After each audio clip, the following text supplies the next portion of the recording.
रमा एकादशी कार्तिक कृष्ण पक्ष में माता लक्ष्मी को समर्पित एक महत्वपूर्ण व्रत है।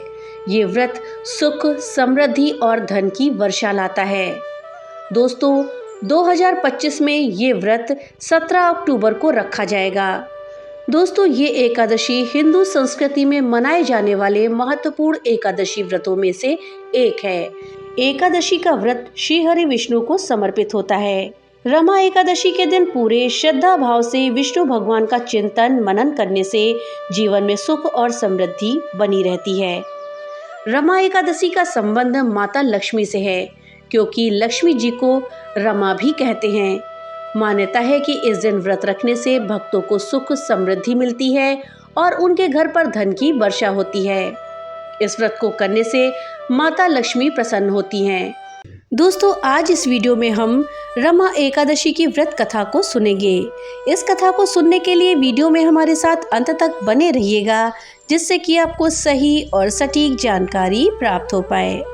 नमस्कार दोस्तों, राधे राधे। आपके हमारे चैनल ज्ञान शास्त्र में आप सभी का स्वागत है। दोस्तों, एकादशी का व्रत बिना व्रत कथा के पूरा नहीं होता है। तो दोस्तों, रमा एकादशी के दिन पढ़ी जाने वाली व्रत कथा को अब हम सुनते हैं। धर्मराज युधिष्ठिर कहने लगे कि हे भगवान, कार्तिक कृष्ण एकादशी का क्या नाम है, इसकी विधि क्या है, इसे करने से क्या फल मिलता है, सो आप विस्तार पूर्वक बताइए। भगवान श्री कृष्ण बोले कि कार्तिक कृष्ण पक्ष की एकादशी का नाम रमा है। ये बड़े बड़े पापों का नाश करने वाली है। इसका महात्म्य मैं तुम्हें सुनाता हूँ, ध्यान पूर्वक सुनो। हे राजन, प्राचीन काल में मुचुकुंद नाम का एक राजा था। उसकी इंद्र के साथ मित्रता थी और साथ ही यम, कुबेर, वरुण और विभीषण भी उसके मित्र थे। ये राजा बड़ा धर्मात्मा, विष्णु भक्त और न्याय के साथ राज करता था। उस राजा की एक कन्या भी थी, जिसका नाम चंद्रभागा था। उस कन्या का विवाह चंद्रसेन के पुत्र शोभन के साथ हुआ था। एक समय वो शोभन ससुराल आया। उन्हीं दिनों जल्दी ही पुण्यदायिनी एकादशी यानी रमा एकादशी भी आने वाली थी। जब व्रत का दिन समीप आया तो चंद्रभागा के मन में अत्यंत सोच उत्पन्न हुआ कि मेरे पति अत्यंत दुर्बल हैं और मेरे पिता की आज्ञा अति कठोर है। दशमी को राजा ने ढोल बजवाकर सारे राज्य में ये घोषणा करवा दी कि एकादशी को भोजन नहीं करना चाहिए। ढोल की घोषणा सुनते ही शोभन को अत्यंत चिंता हुई और अपनी पत्नी से कहा कि हे प्रिय, अब क्या करना चाहिए? मैं किसी प्रकार भी भूख को सहन नहीं कर पाऊंगा। ऐसा उपाय बताओ कि जिससे मेरे प्राण बच सके, अन्यथा मेरे प्राण अवश्य चले जाएंगे। चंद्रभागा कहने लगी कि हे स्वामी, मेरे पिता के राज्य में एकादशी के दिन कोई भी भोजन नहीं करता। हाथी, घोड़ा, ऊंट, बिल्ली, गौ आदि भी तृण, अन्न, जल आदि ग्रहण नहीं कर सकते।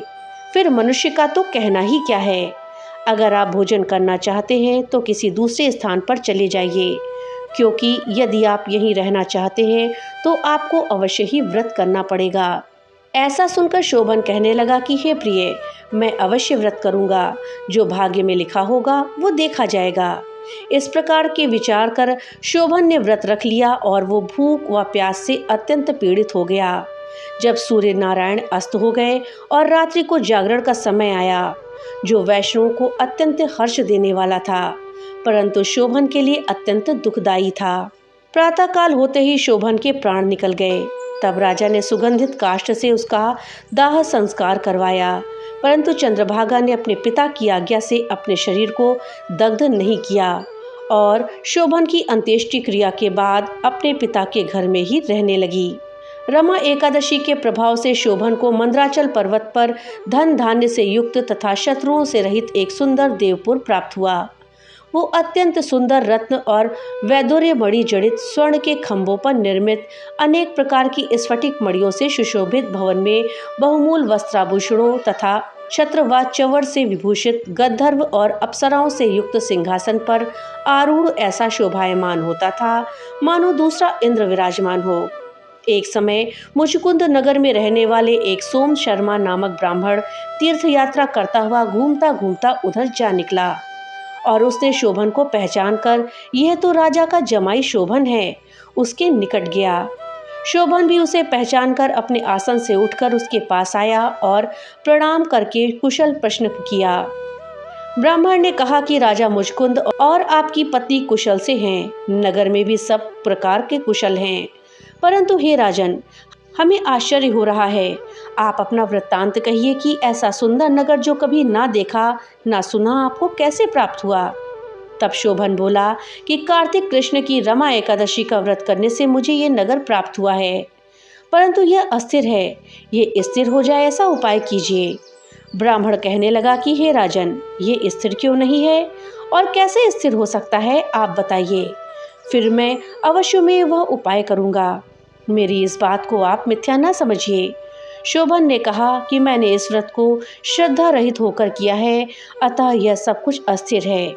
अगर आप मुचकुंद की कन्या चंद्रभागा को यह सब वृत्तांत कहें तो ये स्थिर हो सकता है।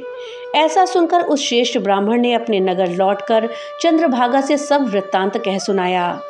ब्राह्मण के वचन सुनकर चंद्रभागा बड़ी प्रसन्नता से ब्राह्मण से कहने लगी कि हे ब्राह्मण, ये सब बातें आपने प्रत्यक्ष देखी हैं या स्वप्न की बातें कह रहे हैं।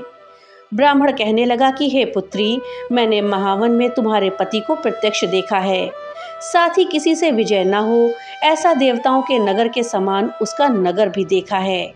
उन्होंने ये भी कहा है कि ये स्थिर नहीं है, जिस प्रकार वो स्थिर रह सके सो उपाय करना चाहिए। चंद्रभागा कहने लगी, हे विप्र, तुम मुझे वहां ले चलो, मुझे पतिदेव के दर्शन की तीव्र लालसा है। मैं अपने किए हुए पुण्य से उस नगर को स्थिर बना दूंगी। आप ऐसा कार्य कीजिए जिससे उनका हमारा संयोग हो, क्योंकि वियोगी को मिला देना महान पुण्य का काम है। सोम शर्मा ये बात सुनकर चंद्रभागा को लेकर मंदराचल पर्वत के समीप वामदेव ऋषि के आश्रम पर गया। वामदेव जी ने सारी बात सुनकर वेद मंत्रों के उच्चारण से चंद्रभागा का अभिषेक कर दिया। तब ऋषि के मंत्र के प्रभाव और एकादशी के व्रत से चंद्रभागा का शरीर दिव्य हो गया और वो दिव्य गति को प्राप्त हुई। इसके बाद बड़ी प्रसन्नता के साथ अपने पति के निकट गई। अपनी प्रिय पत्नी को आते देखकर शोभन अति प्रसन्न हुआ और उसे बुलाकर अपनी बाईं तरफ बिठा लिया।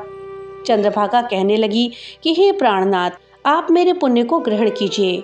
अपने पिता के घर जब मैं 8 वर्ष की थी तब से विधि पूर्वक एकादशी के व्रत को श्रद्धा पूर्वक करती आ रही हूँ। इस पुण्य के प्रताप से आपका ये नगर स्थिर हो जाएगा तथा समस्त कर्मों से युक्त होकर प्रलय के अंत तक रहेगा। इस प्रकार चंद्रभागा भी दिव्य आभूषणों और वस्त्रों से सुसज्जित होकर अपने पति के साथ आनंद पूर्वक रहने लगी।